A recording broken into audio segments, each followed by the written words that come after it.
Avoir clôturé la session, on ne devrait pas partir sans venir voir notre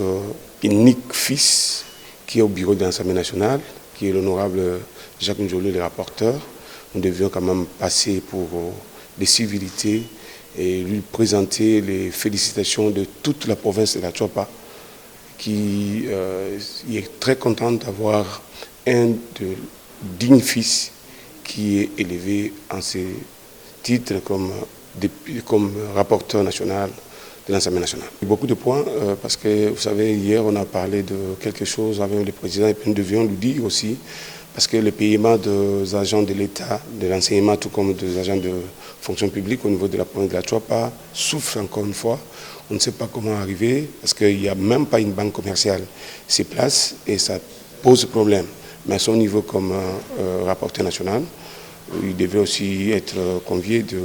la question pour que nous puissions voir dans les jours qui viennent qu'est-ce qu'on peut faire. Et puis il y a aussi beaucoup de choses qu'on a parlé, notamment la question de la compréhension,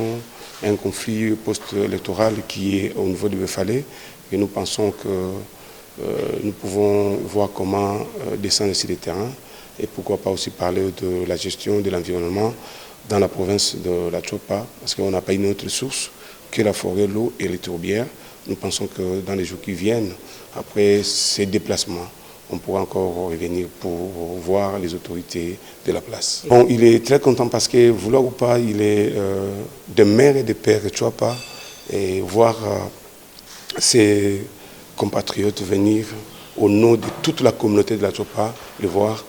il était très content de nous recevoir et puis il nous a encore promis que toutes ces portes seront ouvertes, la nuit tout comme la journée. On peut les voir pour que nous puissions échanger pour l'intérêt de la RDC et pour l'intérêt de la Tchoapa comme province qui nous a fait naître.